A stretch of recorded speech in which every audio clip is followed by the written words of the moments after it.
There is a magnetism to Undertale which brings a player back to it again and again.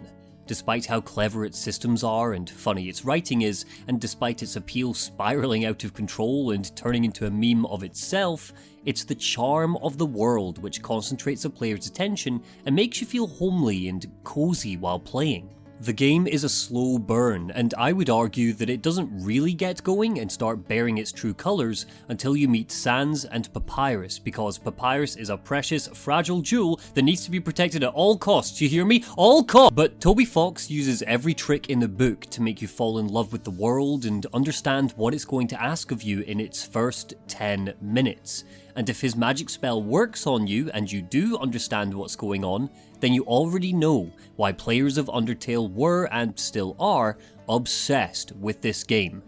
It's the charm factor, and this is firmly established in the game's opening section. This is the first 10 minutes.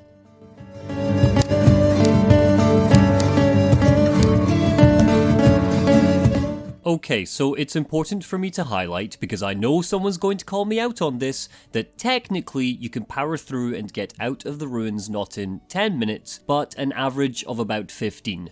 I know this, but if I chopped the final 5 minutes of Undertale's opening off, it would remove the most impactful thing about the beginning of the game. So forgive me for breaking the series' only rule this one time, but it's all in service of the greater good. I will also not be spoiling anything past the ruins in this video, so if you're currently playing the game, you're in good hands. Nothing past the starting area's boss will be spoiled here.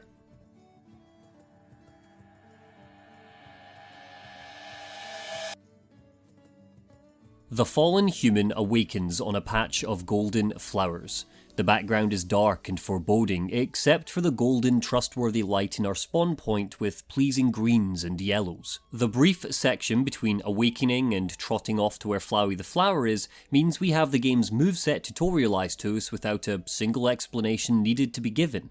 In Undertale, traversal works in the 4 cardinal directions. That's it. We can't jump or climb or hop. All we can do is walk at a steady pace. The first word out of Flowey's mouth is a jovial howdy, and the ridiculousness of his name being Flowey the flower is our first indication that the game is going to strike a purposefully, extremely self-aware, silly tone throughout our journey. Classic RPGs, like the ones Undertale initially imitates, almost always open with our first character being a blatant tutorial. As a player, you've seen this before. It reeks of the wise sage from The Legend of Zelda, handing you your sword, or Professor Oak in Pokemon explaining how the world works. Yes, I know it's an homage to Earthbound. Shut up, don't even think of commenting it below. Actually, wait, no, yeah, commenting that would help this video's engagement, so yes, please comment that. I didn't know that. Oh, and subscribe, or do whatever you want, I don't care. In the first few seconds of the game, Flowey highlights the tonal toing and froing which the player will experience during their journey. If you've seen my Hollow Knight critique, I note there that the game's tone perfectly synchronizes the adorable character models and individual stories with the harrowing horrors which await, and Undertale has a similar approach, except here, with Flowey, the whiplash is immediate rather than this slow climb. Flowey's trustworthy. He's a cute little golden flower. We were with some golden flowers a minute ago. I guess these are our tutorial friends at the beginning of the game. You want me to eat some friendliness pellets, Flowey? Sure. Nom nom nom. Oh, look at his face. Oh, Jesus. Flowey tricking an unaware player completely destroys any sense of light-hearted ease that the player may have had when they first boot up the game. Not only does it suddenly seem like perhaps everything Flowey told us was a lie about XP and LV, but also the severe amount of damage this little weed just struck on us, 19 hit points, makes us realize just how underleveled we are at the beginning. The tiny square we're in limits our agility in combat as well. This is the smallest box we'll experience in the entire game, outside of some bosses.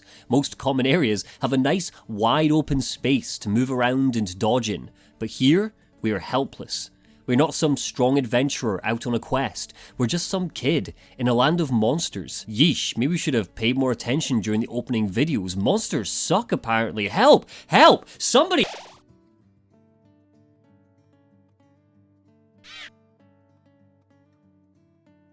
Oh, well, now I don't know how to feel Toriel just made this terrifying looming monster look like, well, nothing. Was he just a common goon? Will all of our enemies have terrifying attacks like encircling and trapping us? Well, for now, it doesn't quite matter. All the player can think is, friend. Goat Mum has appeared, healed us, and is immediately calm and soothing. Not to mention that in direct contrast to Flowey, she has a dash of colour as well. Her eyes are a natural brown colour, adding to her anthropomorphic design. Toriel's inclusion in the opening area is really interesting, and not just for the obvious reason of creating a character which immediately makes us feel reassured after Flowey's villain turn. Her design couldn't be more matriarchal if she tried. The floppy ears give her an archetypal bob, and the long off-blue dress she wears is a simple, modest design, more plain than any of the other character models we'll see in the game. The runes themselves, with their bright lilac... Lilac? It's more violet actually, right? Violet colour is obviously way more welcoming than the pitch blackness that we just saw. Undertale takes a massive risk in introducing Flowey as such a monstrous villain right from the beginning, making him legitimately uneasy to face. Because we were betrayed mere seconds into the game, the ruins now has one core purpose: to reassure us that not every monster in the underground is out to get us, and the non-violent path is the greatest option available. First way the game does this after we meet Toriel is actually quite a subtle one. Our golden twinkling save point tells us that we are filled with determination for the adventure ahead. Even though the player probably doesn't feel any determination just yet, just a furrowed pair of eyebrows and a sense of, this has just been weird so far. See, because the game tells us that our character is filled with determination, we immediately feel that, like the human, we need to be as well. It's not quite self-affirmation just yet, more the game's checkpoint system comforting us and telling us we are in safe hands, to trust in Undertale. This is used an awful lot in Undertale's tutorial if you know to look for it. The game starts throwing catchphrases and mantras at you, embedding them into how you begin to look at the world. Toriel keeps referring to you with phrases like, innocent one. That's right, you're innocent. You wouldn't hurt a fly. You're just a good human who fell down here looking for help. In this room, she tells us that there are puzzles in the underground, so you better damn well get used to them, bucko, which is honestly Undertale's probably most long-lasting joke. As a starting area, the ruins is full of puzzles that you need to muscle through, switches to stand on, rocks to push, holes to fall through, but the rest of the game isn't like this, not at all. It's as if the underground can't make its mind up about whether it's a puzzle-littered wasteland or a breezy walk through an underground civilization, and Toriel's lengthy puzzle section here gets its punchline when we meet Papyrus later. If you check the sign before continuing on to the next room, Undertale gives its first piece of formal advice to the player. Only the fearless may proceed. Brave ones, foolish ones, both walk not the middle road. The game essentially tells the player that in order to get the most out of Undertale, they're best to make a choice and stick to it. Pacifist route or genocide.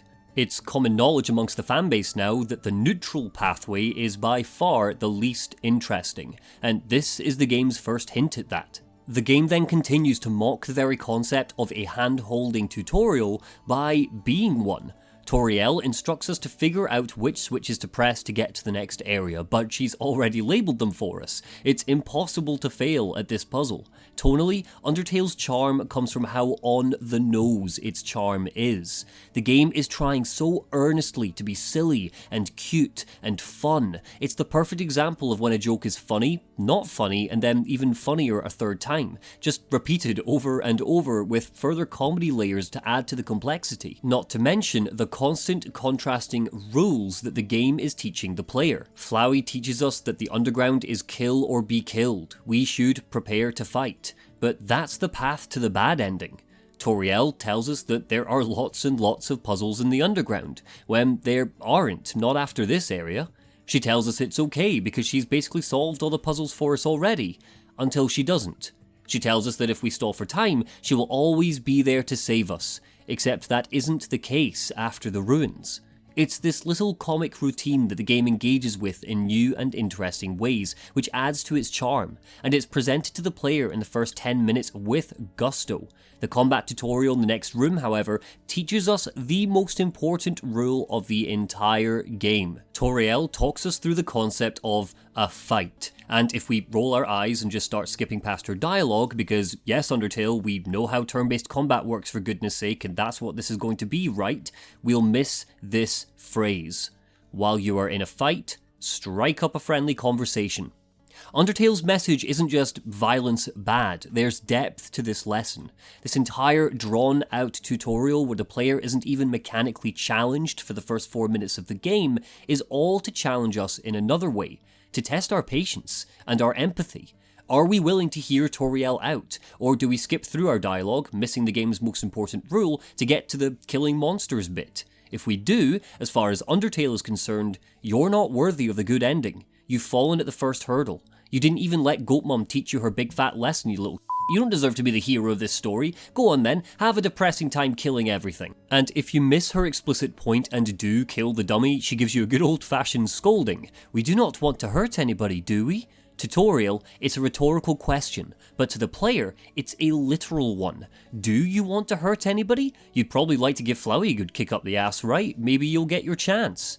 The next room just reinforces this further. You encounter your first official enemy of the game, and are given the option to attack it, but by this point, Undertale's given you one final reminder that killing monsters is bad by preventing combat from even taking place through Toriel's intervention. And if you haven't gotten the joke yet, Toriel literally holds your hand through the next puzzle, and it isn't until she leaves us to undertake the next section alone, walking to the end of the next room under tense music, that the ruins officially achieves that challenge of easing us into a sense of comfort.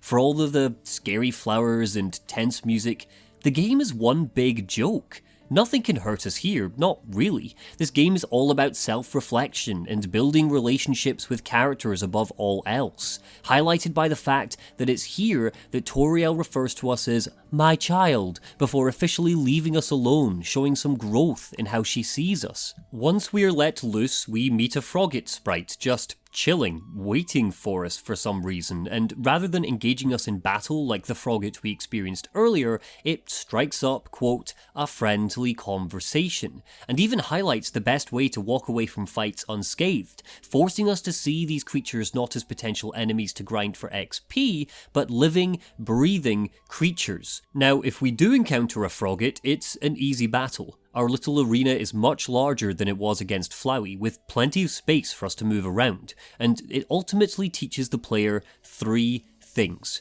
1. That acting against an enemy leads to some silly, light-hearted writing, so is ultimately more rewarding. 2. How the mercy system works.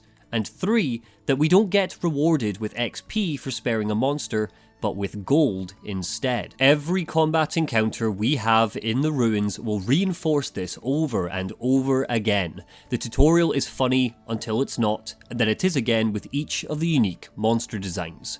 Now, if the player ventures north, we learn that going out of our way to explore will reward us with treasures and treats, literally in this case with the bowl of candy. If we keep coming back for more and more, the game's text box scolds us, calling us disgusting and spilling the candy on the floor, robbing us of the ability to gain any more health items from the room.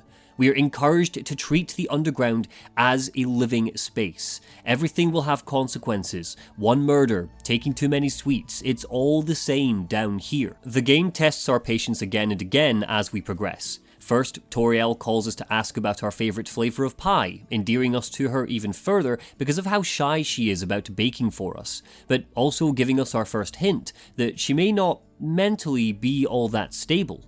All we know up until this point about the relationship between humans and monsters was that there was a horrific war, and now this monster appears to have assumed some maternal role to a random lost human. There must be a reason deep down for this, right? She then calls us a second time, regardless of what our answer is, and to top it all off, as we keep moving on, we are faced with a puzzle which is all about perspective in the form of the maze in the leaves. Something, perceived threats are just a point of view. And then we get to the stubborn boulder, which refuses to go the right way. Come on, my dude, you know what I want you to do! Napstablook acts as our first proper challenge in the runes. By this point, we get the idea of how combat works. Froggits are a joke, Whimsins are basically Piglet from Winnie the Pooh, and Vegetoids teach us to eat our greens, but Napstablook requires more than just one act to take down, meaning we need to be cleverer about how we handle him. He's also officially the first enemy which has a distinct, unique, sentient personality. The poor guy just wants a friend. Eventually, you make it to Toriel's home. She welcomes you inside, and you suddenly see the origins of all the red leaves you've noticed during your time exploring the runes. Toriel refuses to grow a garden here, both because of her distrust of flowers, thanks Flowey, and also because it reminds her of, well, something I can't mention here because it's spoilery, so she's carefully curated the fallen leaves from the single tree in her garden to form colourful patches of life around her home. She's so excited about the pie she's baked. It's butterscotch cinnamon flavoured, which is nice and everything, Toriel, but I'm pretty sure I told you I wanted just cinnamon. You never listened to me! And she quickly shows us to our new room where we'll be living. Yay! If every other character we meet is funny and jovial, Toriel is kinda heartbreaking, and that's before you learn about her past. She's desperate for a child to love and care for, and if this game hadn't done such a particular job of showcasing its charm, we might feel a little uneasy about how she's behaving, especially when we ask her how to leave the ruins. If you pay attention to the music, for the first time, a pleasant, catchy tune seems out of funk somehow. Listen here.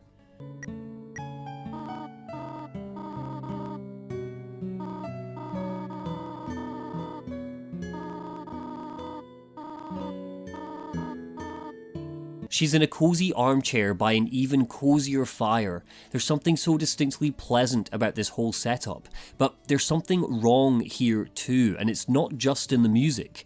The vase on the table has dead flowers in it, which again, she refuses to water, but she bats all of this away and tries to engage us in fun snail facts, distracting us from our desire to escape with completely innocuous information.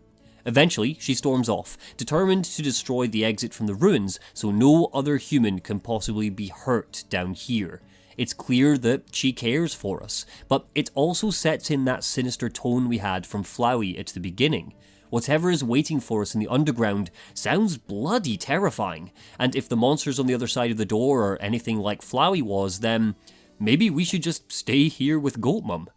There's no music either, and to top it all off, the shade of violet here is darker than what we saw earlier in the ruins. Not only because there's a lack of torches down here, but also to reinforce this sense of doom awaiting at the end of this tunnel. Something very bad is about to happen. Toriel warns us that if we leave, then the terrifying ruler Asgore will surely kill us. But that's not what scares us most. What scares us most is the game is about to take its most empathetic character so far and turn her into our first official boss. Fighting Toriel is the ultimate lesson in empathy, and a crafty way for Undertale to end its opening.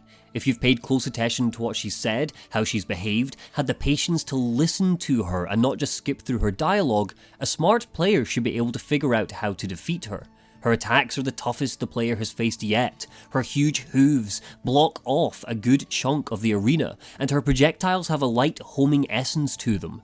The only act option you have is talking to her, and the only way to truly progress in the fight is just to spare her, even though the option isn't yellow. Essentially, lowering your fists and saying you aren't going to fight, that you care about her, and that you just want her to let you leave and be independent. To add to the player's need for a listening ear, you will only know that this is what you have to do if you listen to one of the Froggits earlier in the ruins. Taking the time to hear one of these guys out, he even gives you the biggest wink and nod to Toriel's battle strategy. One day you might need to spare an enemy, even if their name isn't yellow. But if you skipped past the Froggits or didn't really hear them, you'll be at a loss for what to do when you come face to face with Toriel. If you do become lost, Undertale holds no corner with teaching you the gravest of lessons. If the player decides that, damn, I guess we have to fight Toriel then it backhands you across the face and calls you the biggest of numpties. When I first played the game, and I know I'm not alone in this, I thought that maybe I could just whittle her health down so she gets knocked out, prove my strength without killing her. Each attack gives 50 to 60 points of damage, meaning that when you have a quarter of her health bar left, you reckon that you probably just need to get 2 or 3 more hits in to make her surrender.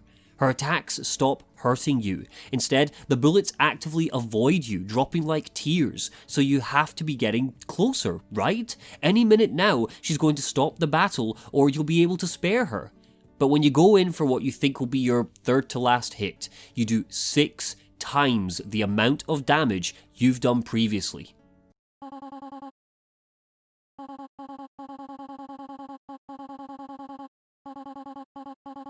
The music vanishes. Toriel clutches her chest. We've killed her. The monster candy from earlier was right. We are a monster. Oh god, what have we done? And the music remains gone as we march on in our journey, left alone with just the player's thoughts and feelings before we come across Flowey, who rightly rips into us for killing Toriel and tells us that it's not like we can go back and change fate, but damn it, you, Flowey. This is a video game. I'm a god in this world. I can do whatever the hell I want. Just gonna restart. Easy peasy. Take that, you little yellow